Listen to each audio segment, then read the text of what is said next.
Oke, jadi pertama-tama kita bisa langsung save as dulu projectnya, bisa kita namain contoh misalnya. Nah, dari sini kita bisa langsung input yang namanya data demnasnya. Data demnasnya bisa kita langsung drag ke dalam. Nah, nanti di sini bisa kita klik yes atau no, masalah bisa kita klik yes. Nah, dial di sini menunjukkan bahwasanya data demnas ini atau digital elevation model ini tidak belum terdefine yang namanya special reference-nya. Nah, yang kita lakuin sebenarnya bisa kita cek di sini di properties, bisa kita cek dan kita pergi ke source. Nah, di sini bisa kita lihat spatial reference-nya di sini undefined. Nah, langkah yang pertama ini kita bisa langsung define projection-nya. Nah, define projection bisa kita klik 2 kali, data management. Nah, kemudian di sini bisa kita langsung drag data dimnasnya ke dalam input dataset or feature class-nya. Kita masukin ke dalam, terus kemudian di sini koordinat sistemnya kita pakai yang WGS dulu, yang GCS Geographic Coordinate System dengan datum WGS 1984. Kemudian kita klik OK di sini. Nah, setelah itu di sini jangan lupa di layer scene kita define juga. Jadi projectnya kita masukin ke dalam UTM zone 49S. Seperti ini kita bisa zoom to layer. Nah, habis dari sini langkah selanjutnya di sini kita bisa cek bahwasanya demnas ini sudah terdefine projectionnya, bisa dilihat bahwasanya spatial reference ini GCS 1984 kayak gitu. Nah, langkah selanjutnya ini kita bisa langsung bikin sebuah coupling dengan bebas mau di mana. Di sini kita pakai tool yang namanya tool drawing. Nah, jika tidak ada tool drawing ini kita bisa klik customize, di sini toolbar. Nanti di sini kita checklist yang drawing sama yang editor. Di sini drawing kita bisa bikin kotakan seperti ini juga nggak masalah, bisa langsung kita drag. Nah, jadi dari sini ini properties kita cek. Nah, di sini nanti kita mau bikin yang namanya coupling ini 5 km kali 5 km, artinya 5000 meter kali 5000 meter di sini. Nah, setelah kayak gini, ini bisa kita geser kemanapun yang kita mau gitu kan. Nah, di sini saya pengen di daerah sebelah sini misalnya. Nah, setelah kayak gini, ini bisa kita langsung klik drawing, kemudian convert to graphic features. Nah, nanti di sini kita langsung pilih yang automatically delete graphic after conversion. Kita klik OK. Kemudian di sini kita langsung mempunyai yang namanya data couplingnya kayak gitu. Kemudian di sini kita rename ini menjadi coupling. Nah, setelah sudah di sini kita bisa yang namanya mengklip data dim ini hingga menjadi sekecil coupling yang kita inginkan gitu. Nah, jangan lupa kita save dulu di sini. Oke, jika sudah di save, di sini untuk clipping ada beberapa contoh. Saya contoh yang paling lama dulu. Di sini kita bisa menggunakan tool yang namanya clip. Clip kita pilih yang data management. Nah, kemudian kita input dimnasnya, kemudian di sini kita pilih yang ini jadi yang coupling. Kemudian kita bisa klik OK. Nah, ini cara yang pertama kayak gitu. Nah, bisa kita cek couplingnya sudah ada di sini sesuai besar coupling. Oke, nah selanjutnya sebenarnya tool clipping ini ada satu lagi, di mana satu lagi ini adalah yang namanya extract by mask. Nah, di sini saya mencontohkan dulu yang namanya clipping menggunakan demnas. Menggunakan extract by mask. Perbedaannya dengan clipping biasa gitu ya. Oke, di sini kita coba yang namanya pakai extract by mask.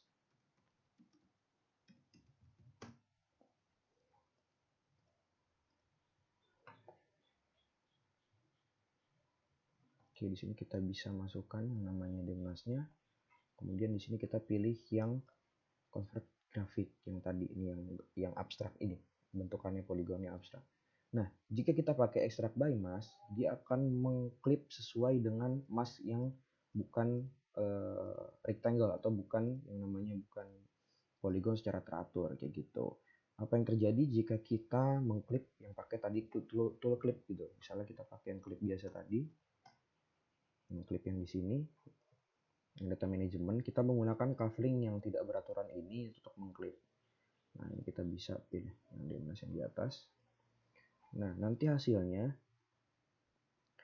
dia itu akan mengikuti titik-titik terluar dari yang namanya polygon ini. Jadi itu perbedaan antara tool clip yang namanya extract by mask dan juga tadi clip data management biasa seperti itu. Nah, langkah selanjutnya di sini ada clip yang lebih cepat lagi seperti itu. Jadi di sini kita pilih yang namanya select features dulu, terus kemudian di sini kita klik yang cuffling hingga dia berwarna biru seperti itu. Habis itu kita pergi ke Windows, kita pilih ke image analysis, kemudian kita klik yang DMNAS.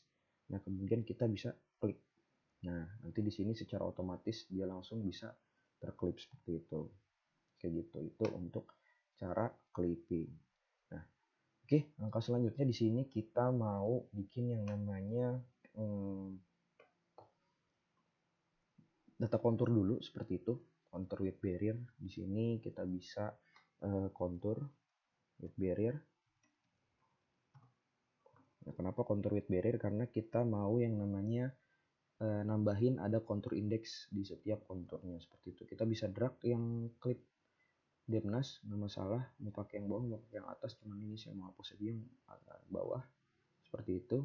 Di sini kita mau, karena saya mau bikin peta itu dengan skala 25.000, artinya interval kontrol itu sama dengan 12,5 seperti itu. Nah, di sini indeks konturnya berapa indeks kontur yang kita inginkan. Saya pengennya di setiap kelipatan 50 misalnya. Nanti kita klik OK.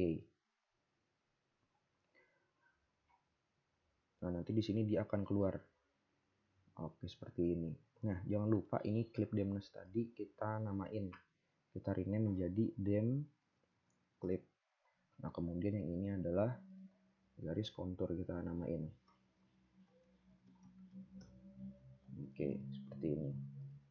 Oke, kemudian jika sudah, ini kita bisa langsung masuk tahap yang namanya simbologi dari kita bisa matiin dulu supaya terlihat lebih jelas.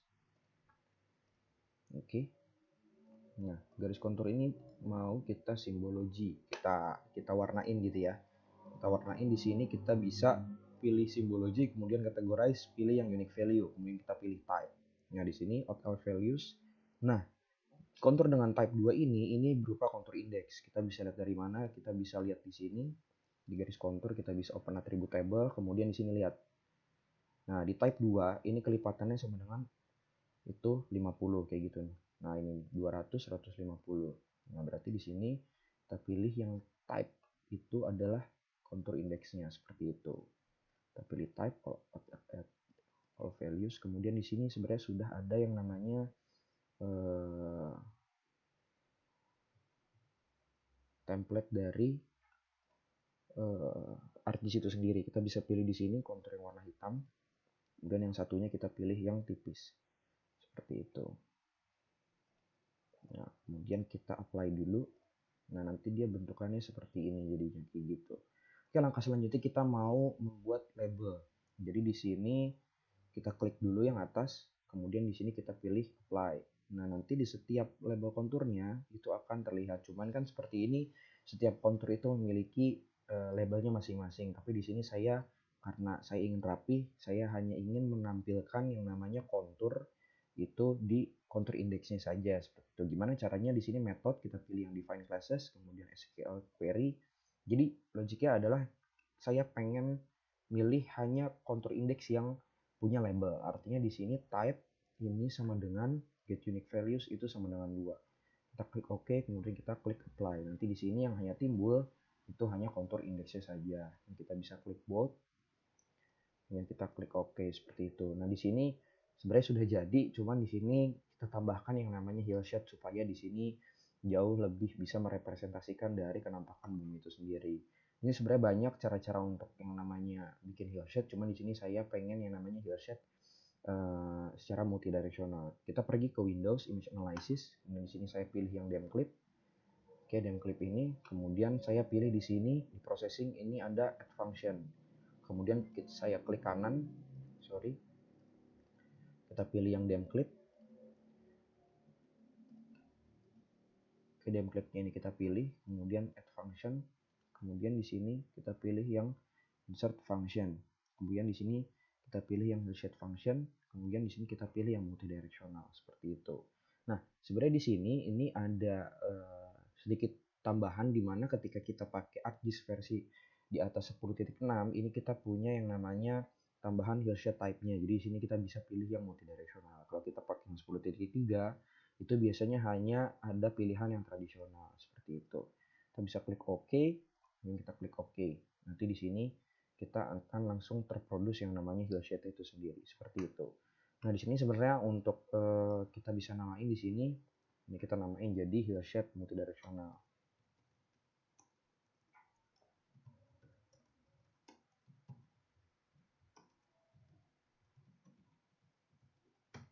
Oke, ini kita bisa sebenarnya di sini saya pengen sedikit turunkan yang namanya opacity dari garis konturnya karena terlalu kontras. Kita bisa pergi ke display, kemudian di sini kita kurangin menjadi 45%. Nah, seperti itu. Nah, di sini saya juga mau mengurangi yang namanya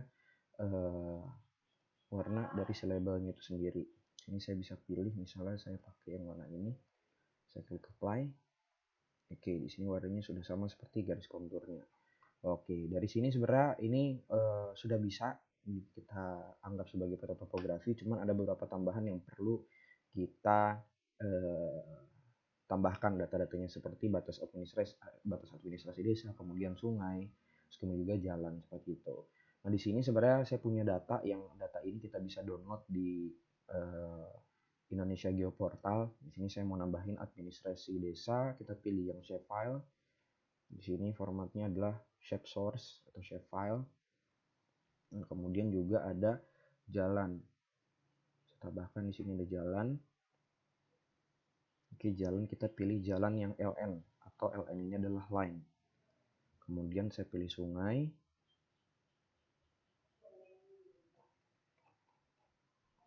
Oke, di sini sungai saya pilih dua, ada sungai AR dan juga ada sungai LN seperti itu. Kemudian juga terakhir yaitu adalah toponimi. Di sini saya menambahin toponimi. Toponiminya kita pilih yang ini seperti itu. Ini kita bisa langsung drag ke dalam. Oke, nanti di sini mereka akan muncul seperti itu. Nah, di sini sebenarnya kita bisa drag ke atas. Nah, di sini kita bisa bikin ketentuan yang namanya, tapi secara logiknya adalah sebenarnya ini bisa diikutin atau tidak. Jadi kita logiknya adalah hillshade atau kontur itu berada di paling bawah karena itu adalah dataran bumi. Kemudian di dataran bumi itu ada sungai. Nah, setelah sungai ini itu ada batas administrasi desa. Setelah batas administrasi desa itu ada yang namanya jalan seperti itu. Habis ada jalan di atasnya ada toponimi seperti itu. Jadi dari tahap pembentukan dari si layeringnya itu seperti itu. Sebenarnya nggak masalah ini mau diatur seperti apa juga nggak masalah. Cuman di sini kita bisa pertama-tama kita bisa yang sungai ini kita pilih bisa berwarna biru. Kita atur warna birunya warna biru ini. Kita klik OK. Terus kemudian juga di sini yang sungai LN-nya juga kita rubah. Kemudian di sini batas administrasi desa. Ini kita pilih yang hollow dan juga di sini kita ganti warna hijau seperti itu. Ini bisa kita jadi warna satu gitu. Terus kemudian di sini jalan jangan lupa jalan ini kita bisa ubah ke warna merah seperti itu. Nah seperti ini nanti. Nah oke, kalau sudah ini toponimi jangan lupa toponimi ini kita bisa namain di sini. Kita mau pilih dulu di sini mau apa yang kita tampalin yang kita tambahin ke sini. Nah, ini di sini kita mau misalnya tambahin yang namanya NamoJB misalnya di sini ya. Jadi kita nanti kasih di sini properties. Oke, di sini kita pilih ke simbologi dulu. Ini kita bisa ganti. Misalnya kita mau pakai apa nih, tanda plus misalnya. Ini menunjukkan dari lokasi tersebut seperti itu. Oke, kita klik apply dulu misalnya. Oke, seperti ini bisa kita kurangin. Kita kurangin lagi. Kita klik apply. Setelah kita klik apply, kemudian kita pergi ke label dan di sini kita pilih yang 6OJB. Ya sudah kita klik apply, nanti di sini mereka akan muncul. Jangan lupa label features ini kita nyalain dulu. Nanti mereka akan muncul di sini. Nah, di sini kan masih seperti ini ya, dimana di sini masih tabrakan sama yang namanya garis kontur seperti itu kan. Nah, di sini sebenarnya bisa kita tambahin hollow. Jadi hollow ini adalah outline dari si simbolnya itu sendiri seperti itu. Cuman di sini nggak masalah karena di sini warnanya masih relatif sama seperti itu. Jangan lupa kita bisa klik save dulu di sini. Oke, jika sudah seperti ini kan ya. Nah, masalahnya di sini adalah seperti Demnas tadi, di mana kita mau ngeklip yang namanya di sekitar daerah punya cufflink kita aja gitu kan. Sebenarnya kita bisa di sini pertama kita bisa lakukan, ini kita bisa grouping dulu. Ini kita namain yang namanya data dasar seperti itu. Ini kita group, ini kita namain ini adalah data dasar. Nah, misal data dasar ini kita matiin dulu gitu kan. Nah, di sini saya pengen ngeklip contohnya kayak sungai gitu kan. Sungai saya pengen ada di sini doang. Kita bisa pakai tool yang namanya tool clip di sini. Tool clip ini kita bisa pakai di sini yang clip analysis. Kemudian di sini kita pilih yang sungai, misal sungai LN. Kemudian klipnya sama kayak tadi kita pakai cufflink gitu kan. Ini cara satunya seperti itu. Nanti ia hanya akan ada yang terklip yang hanya di dalam sini doang seperti itu. Misalnya ini saya hapus dulu. Nah, hanya sungai yang ada di dalam sini. Sebenarnya ini sedikit lama gitu kan. Nah, saya pengen nyontohin cara yang lebih cepatnya. Cara yang lebih cepatnya sebenarnya ini klip juga. Dimana di sini saya nyalain dulu sebentar. Semuanya dinyalain dulu. Kemudian di sini kita pilih layers. Kita pilih properties. Nah, properties kita pilih ke data frame. Kemudian clip optionnya kita pilih clip to shape. Specify shape, kemudian outline featuresnya kita pilih yang cufflink, kita klik OK, kemudian kita klik OK. Nanti yang hanya tertampil itu hanya yang ada di dalam sini doang, seperti itu. Nah, seperti ini contohnya. Oke, ini adalah data pertama gitu. Kita nge-produce yang namanya peta kontur seperti itu, peta topografi. Nah, di sini ini kita bisa grup dulu. Ini adalah namanya output. Nah, seperti itu. Nah, langkah selanjutnya ini kita akan membuat yaitu kita grup dulu. Ini adalah source. Oke, kita save dulu sebentar. Oke, setelah kita save, ini kita bisa lakukan langkah selanjutnya yaitu adalah kita mau nge-produce yang namanya hillshade. Tadi kan hillshade itu adalah hillshade multidirectional gitu kan. Sekarang kita mau nge-produce namanya hillshade tradisional. Nanti akan dijelaskan perbedaannya itu apa, seperti itu. Di sini kita bisa pertama-tama kita bisa matiin dulu peta dasar dan output topografinya, hanya dim lagi seperti itu. Dan di sini kita pilih yang hillshade. Kita cari, kemudian hillshade-nya ini kita masukin yang dim clip. Nah, kemudian di sini ini kita ganti jadi 0 gitu. Kita akan membuat beberapa hillshade total ada 4 seperti itu. Nah, ini kita namain dulu. Karena azimutnya tadi matahari itu dari north atau dari utara, kayak jadi 0 kayak gitu. Dan kita bikin lagi di sini hillshade lagi dengan input masih sama dim clip. Di sini kita pilih 45. 45 kita oke. Nah, ini kita namain juga ini 45. Oke, terus kemudian juga kita bikin lagi. Dimana sekarang kita bikin azimutnya itu sama dengan 90. Dimana berarti matahari azimutnya itu datang dari sebelah kanan gitu, sebelah timur seperti itu. Nah, kita namain ini 90. Oke, setelah itu di sini kita bisa pilih hillshade lagi. Itu yang terakhir adalah 135.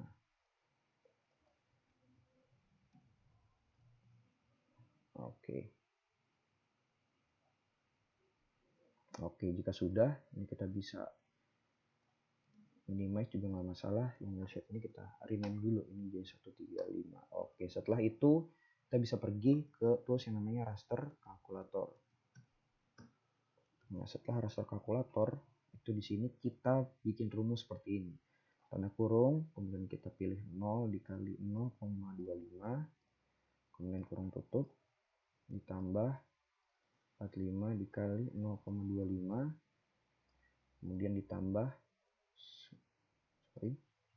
90 dikali 0,25, kurung tutup, ditambah terakhir adalah 135 dikali 0,25.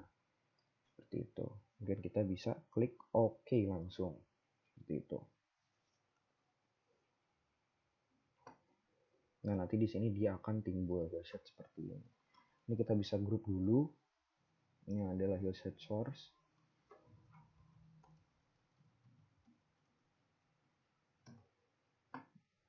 Nah, kemudian ini kita namain hillset tradisional.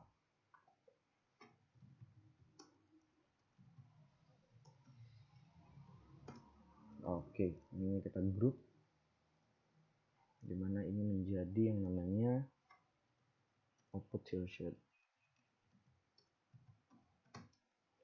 Oke, setelah ini kita bisa bandingin dulu ya, yang namanya tadi ada hillset tradisional sama multidirectional. Nah, ini kita bisa lihat di mana memang kalau yang namanya hillset tradisional ini dia ekspresinya jauh lebih terlihat. Karena di sini kita bisa lihat sudut-sudut tajam-tajam ini terlihat. Nah, fungsi dari ini sebenarnya ini nanti untuk penarikan kelurusan geologi seperti itu. Nanti ini kita bisa tarik-tarik, kita tarik kelurusan lembah dan kelurusan bukit seperti itu. Ini sebenarnya perbedaan dari hillset tradisional dan multidireksional seperti itu. Oke, setelah ini kita udah punya output 2 topografi dan hillset. Langkah selanjutnya ini kita bisa masuk ke analisis selanjutnya, yaitu adalah kemiringan lereng. Atau kita di sini kita bisa matiin dulu seperti tadi output hillset, kita sisakan dem clip seperti itu. Jangan lupa kita save dulu. Nah, setelah kita save, nah di sini kita bisa searching namanya slope. Nah, slope ini di sini kita bisa lihat. Nah, di sini kita input yang raster ini, terus ini terserah kita mau percent rise atau yang namanya degree seperti itu. Nah, kita mengacu bisa pada sebuah klasifikasi. Klasifikasi yang mau kita pakai, misalnya kita akan bikin yang namanya klasifikasi berdasarkan Van Zuydam. Nah, kita bisa pilih Van Zuydam ini bisa dengan dua cara, yaitu yang pertama ini pakai degree atau percent rise. Di sini saya pengen contoh misalnya ya pakai yang degree seperti itu. Nah, ini dibiarin, ini bisa kita kosongin, kemudian kita klik satu lagi supaya ini hilang. Kemudian di sini kita klik OK. Nah, setelah dari sini kita bisa rename dulu. Ini kita namain jadi kemiringan lereng. Nah, setelah sudah, ini kita bisa langsung simbologi sesuai yang namanya kemiringan lereng tersebut. Gimana caranya? Di sini kita tentukan dulu klasifikasi yang kita punya itu ada berapa kelas. Misalnya kalau di Van Zuydam ini misalnya ada 7 gitu kan. Di sini kita pilih yang 7. Nanti kita pilih classify. Nah, di sini karena ini percent rise, bukan percent rise, sorry, ini degree, berarti kita klik dulu batas atas, di mana kelas 1 itu 0 sampai 2, berarti di sini kita klik 2. Kelas 2 itu 2 sampai 4, berarti di sini kita klik 4. Kemudian 4 sampai 8, kemudian 8 sampai 16, kemudian 16 sampai 35. Nah, kemudian 35 sampai 55 kayak gitu. Nah, sisanya ini di atas, yaitu adalah sisanya 58 atau lebih dari 55 seperti itu. Oke, setelah ini bisa kita klik OK langsung, kita klik apply. Nanti di sini dia akan langsung terklasifikasi seperti itu. Nah, di sini kita bisa gunain warna sesuai klasifikasi Van Zuydam, di mana yang paling ini adalah hijau tua. Seperti yang udah digambar, ini bisa kita tuain lagi. Kemudian hijau muda, kita bisa terangin. Kemudian yang kedua ini ada kuning. Nah, setelah kuning ini ada jingga. Nah, kemudian juga merah muda habis itu. Oke, terus kemudian ini merah. Nah, setelah merah yang terakhir ini adalah ungu seperti itu. Ini kita klik apply. Kita klik OK. Nanti dia seperti ini. Nah, ini sudah selesai untuk kemiringan lereng. Nah, untuk nambah estetikanya kita bisa copy yang namanya tadi hillset multidireksional. Kita klik copy, kemudian kita layer, kita paste. Nah, nanti kita bikin grup. kita bikin grup antara kemiringan lereng dan multidireksional. Ini kita bikin grup seperti itu. Nah, di sini kita bisa sesuaikan gitu. Kita mau mana yang kita di atasnya kita overlay kan. Misalnya hillshade juga nggak masalah gitu. Ini kita pilih seperti ini. Kemudian di displaynya ini kita kurangin. Bisa transparansi menjadi 70% gitu kan. Nanti dia akan bentuk seperti ini. Ini kita atur-atur aja terserah. Bisa kita klik 60 misalnya. Itu nanti dia akan terlihat kemiringan lerengnya di sini. Bisa klik 50 misalnya, 55, kita klik apply dulu. Nah, kayak gini juga nggak masalah. Kayak gitu. Jadi nanti di sini dia ada sedikit rona-rona dari kemiringan lereng itu sendiri. Nah, ini jangan lupa grupnya ini kita namain jadi yang namanya output. Nah, setelah itu kita udah punya 3 output, topografi, hillshade, dan output kemiringan lereng kayak gitu. Langkah selanjutnya kita mau analisis aspek atau arah dari lereng tersebut mengarah kemana, apakah utara, selatan, barat daya, barat laut. Dengan cara apa? Kita bisa gunain di sini tool aspek misalnya. Kita pakai aspek, kemudian kita pakai yang spatial analysis, kemudian kita masukin dem clip yang awal, kemudian di sini kita langsung oke kan saja. Nah, nanti di sini dia akan langsung terproduce yang namanya si aspek ini, kayak gitu. Ini kita bisa rename jadi aspek aja. Nah, kemudian kita klik OK. Nah, sebenarnya di sini ini ada pertanyaan mungkin. Ini fungsi dari aspek apa gitu kan? Sebenarnya fungsi dari aspek ini banyak dalam penerapannya, tergantung kita mau pakai dalam apa. Contohnya misalnya kita punya studi kasus, kita mau lihat mau menentukan posisi penanaman tanaman tertentu yang lebih tepat gitu kan contohnya. Misalnya kayak ada suatu tanaman itu cocok tidak terkena matahari secara langsung gitu misalnya.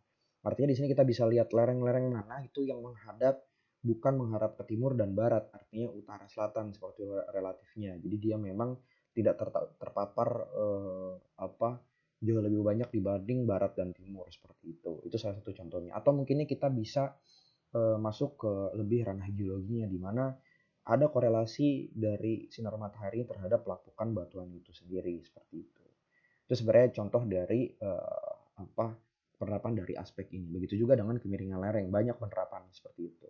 Nah, di sini kita bisa langsung copy hillshade multidireksional yang tadi ada di output kemiringan lereng supaya kita tambahkan juga supaya dia ada profil yang namanya profilnya seperti ini, profilnya seperti itu. Jadi di sini kelihatan mana yang mengarah ke ini. Ini kita sebenarnya bisa kita ganti dulu karena ini terlalu buram ya. Display ini kita ubah ke 65 misalnya. Supaya dia ada sedikit mengarah ke arah mananya seperti itu. Nah, ini kita group lagi. Nah, di sini ini kita namain jadi as output aspek seperti itu. Nah, ini bisa kita langsung kita punya beberapa macam output. Ini yang pertama, ini bisa kita close. Ada output topografi, di sini bisa kita lihat. Nah, kemudian jangan lupa nanti data dasarnya kita tampilin seperti ini. Ini kita close, kita punya output hillshade seperti ini. Nah, setelah output hillshade ada output kemiringan lereng. Nah, output kemiringan lereng ini ada output aspek seperti itu.